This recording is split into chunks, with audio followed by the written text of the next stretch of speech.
As the drone's camera hovered above the endless expanse of the ocean, it accidentally stumbled upon a chilling sight.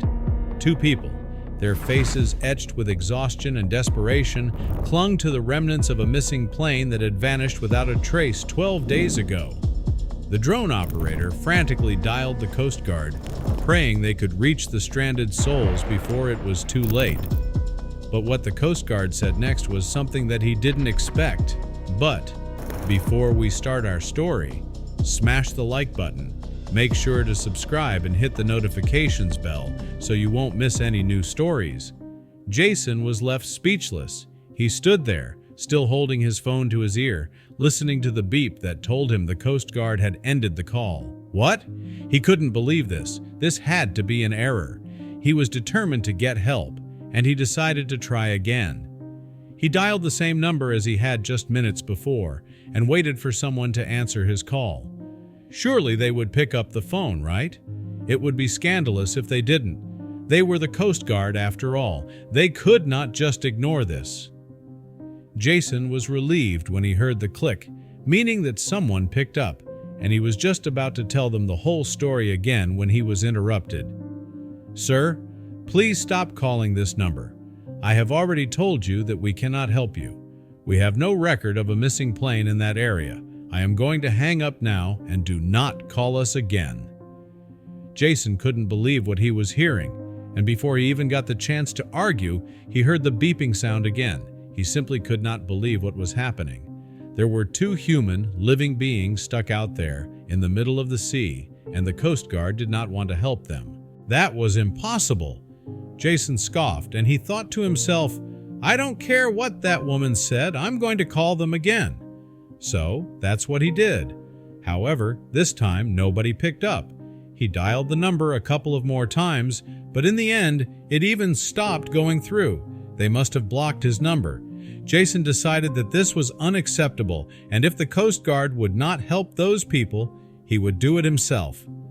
There was just one question: how? He checked the drone footage again, just to make sure that he was not mistaken.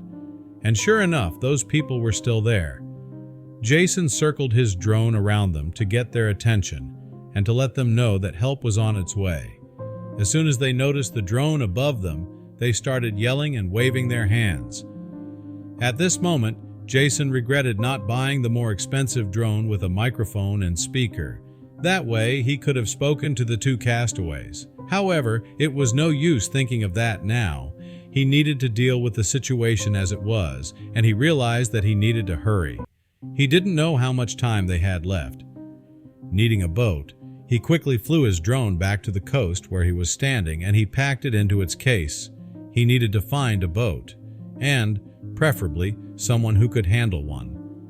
He remembered that there was a cafe at about 10 minutes walking distance from where he was now, and he thought that would be a good place to start his search. He walked over there very quickly, almost running, and when he arrived, he was out of breath. The owner, Melissa, recognized him as he had been there a couple of times before and asked if he wanted a drink.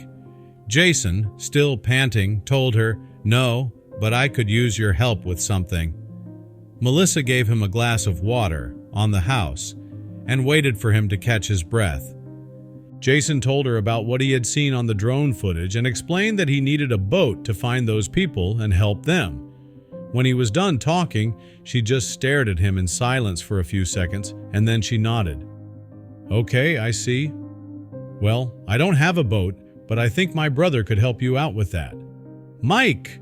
she yelled over her shoulder. Seconds later, Mike appeared on the doorstep of the kitchen. "You remember Jason, right? Could you help him find a boat?" Melissa said. Once again, Jason explained his plan, and Mike was immediately on board. "All right, man, let's do this." Jason was happy to have found a companion who wanted to join him on this mission, and then they were on their way. "So, you called the Coast Guard, but they just hung up on you. Twice?" Mike asked. Jason had told him everything in detail, and he also found it very strange. "Well, do you have any idea who those people are, or where they came from? There has to be a reason why the Coast Guard wouldn't help them, right?" Jason fell quiet for a moment.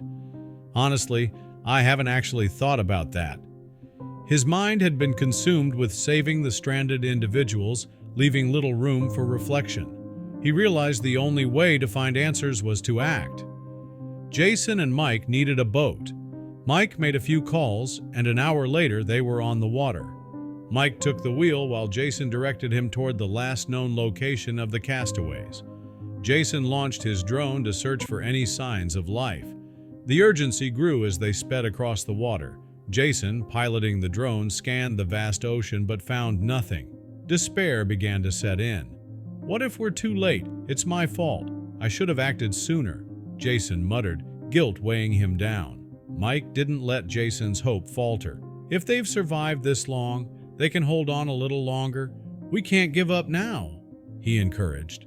Renewed determination sparked in Jason as he resumed the search. Finally, Jason spotted something in the water through the drone's camera. "Mike, I think I found them," he exclaimed, carefully zooming in to confirm. Two figures emerged on the screen, desperate but alive. Relief flooded them as Mike steered the boat toward the location. "There! Right there!" Jason pointed, his excitement palpable. Mike adjusted the boat's course, pushing the engine to its limit. The ocean roared, waves lashing at the boat. Despite the chaos, Mike's experience as a sailor kept them steady. "We've faced worse," he reassured Jason, who clung to the railing, anxiety etched on his face. The drone drew closer to the castaways. A hand waved frantically, signaling their location. Jason shouted, "They're signaling us," as Mike squinted to confirm. Their cries for help became audible over the wind and waves, guiding them through the turbulent sea.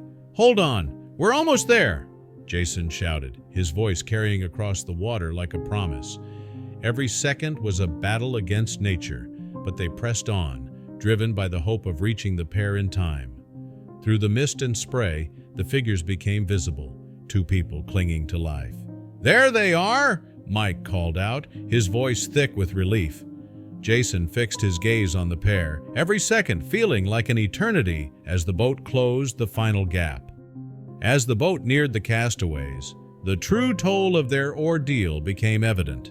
Sunburnt faces and cracked lips revealed their suffering, but it was their eyes that told the full story, a blend of desperation, gratitude, and sheer exhaustion. One of the stranded figures managed a hoarse, broken cry, "Help, please," while the other waved weakly. Their voices pierced the air, a raw testament to their will to survive. Mike skillfully steered the boat alongside them. "Grab my hand," Jonas shouted, stretching out his arms. Together they hauled the limp figures aboard, their bodies frail but safe. Jonas quickly handed them water, watching relief wash over their faces with every sip. Blankets and dry clothes provided a semblance of warmth, offering comfort from their harrowing experience. "Thank you," one of them murmured, barely audible but full of emotion. The others simply nodded, tears welling in their eyes, before exhaustion overtook them, and they fell into a restorative sleep. As the shoreline came into view, Jonas leaned back, reflecting on the day's events. The setting sun painted the sky in hues of orange and purple. "Every small gesture can be a lifeline," he mused, grateful for the opportunity to help. Mike broke his thoughts with a grin. "Not every day you're a hero, huh?" Jonas chuckled, replying, "You've got the skills, I've got the tech. Teamwork, my friend." Their banter lightened the mood, a momentary relief from the tension. As the dock came into view, Jonas noticed trees, buildings, and the glint of car windows. A beep from his phone indicated the return of cell service. He quickly called the authorities. "Yes, we found them. We're approaching the dock now." Relief filled his voice as he hung up. Flashing blue and red lights greeted them at the dock. "This isn't the welcome I expected," Jonas muttered. Mike slowed the boat, confusion etched on both their faces. As the boat touched the dock, police officers rushed toward them, helping the weakened couple onto the dock before quickly whisking them away to an ambulance. Jonas and Mike exchanged puzzled glances. "What just happened?" Mike asked. Jonas shook his head, equally baffled. "I thought this was a simple rescue," he replied. A stern officer approached. "You're the ones who found them?" he asked. Mike nodded. Yes, we rescued them. What's going on? The officer's face remained impassive. We'll need a full account. There's more to this story. As the officer walked away, Jonas and Mike stood on the dock, the weight of the night pressing down on them. Feels like we've stumbled into something bigger, Jonas said. Mike nodded, his tone serious. This is more than just two people lost at sea. At the station, Jonas sat on a bench, running through the night's events in his mind. Why were they so important? He muttered, glancing at the closed door where the couple had been taken. The hushed conversations around him only deepened the mystery. Mike leaned closer. They weren't just regular folks lost at sea. The secrecy, the rush, it's like a movie. Whatever this is, it's big, he whispered, concern etched on his face. As they were ushered into the back of a police car, the station loomed ahead. Jonas shot Mike a look. Didn't think our night would end like this, Mike muttered. As Jonas and Mike sat in the police station, it became clear they had stumbled into something far bigger than they could have anticipated. Just as Jonas was about to voice his thoughts, an officer interrupted. "Jonas!" he called out. Jonas stood, his heart racing, and was led down a cold hallway into a dimly lit interrogation room. Seated across from a stern officer, Jonas recounted the events. "We just wanted to help. After spotting them with the drone, our only goal was to save them." He described their journey, the stormy sea, and the relief of finding the stranded duo. However, the officer's probing questions hinted at a deeper suspicion. "Why were you out there? Was it purely coincidental?" Jonas felt the weight of the officer's scrutiny. Meanwhile, in another room, Mike faced similar questions. "Who tipped you off?" an officer demanded. "No one," Mike retorted, emphasizing the genuine nature of their rescue mission. Yet the intensity of the interrogation made it clear this was no ordinary case.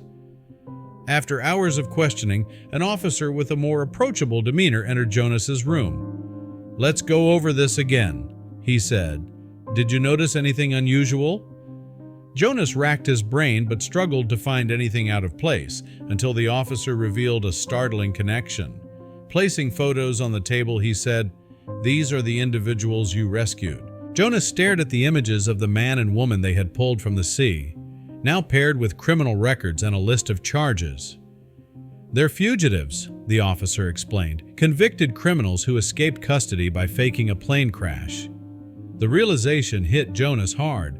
"We thought they were just stranded," he murmured, overwhelmed by the revelation. The officer continued, "Their escape plan was elaborate, but nature intervened. The Coast Guard was searching for them, but couldn't act without alerting them." Jonas and Mike's accidental rescue had unwittingly led to their capture. "You've done an incredible service," the officer commended, a rare smile breaking through. Other officers nodded in agreement, shifting the station's atmosphere from tension to gratitude. Later that evening, Jonas and Mike returned to their favorite cafe. The familiar bell above the door jingled as they walked in, drawing curious glances from patrons. Melissa, a close friend, rushed toward them. "You're back! What happened?" she exclaimed, relief and curiosity mingling on her face. Over steaming mugs of coffee, the two recounted the day's events, from spotting the stranded pair to the shocking revelation at the police station. Melissa listened intently, her expressions mirroring the roller coaster of emotions they had endured. "I knew something was off when the police got involved," she said, wide-eyed. Jonas leaned back, his hands wrapped around his mug. "Today taught me that life can change in an instant," he said, his tone reflective. Mike nodded. "And not everything is as it seems. We set out to rescue strangers, but we ended up part of something much bigger." Melissa added, "It shows how connected our actions are. Your decision to help led to their capture. Who knows what could have happened if you hadn't been there?" The trio fell into thoughtful silence, contemplating the unexpected twists of the day. As the cafe's warm ambiance enveloped them, Jonas and Mike found solace in the ordinary once more. Despite the extraordinary circumstances, they were reminded of the importance of kindness, the unpredictability of life, and how even the smallest acts could ripple into something far greater.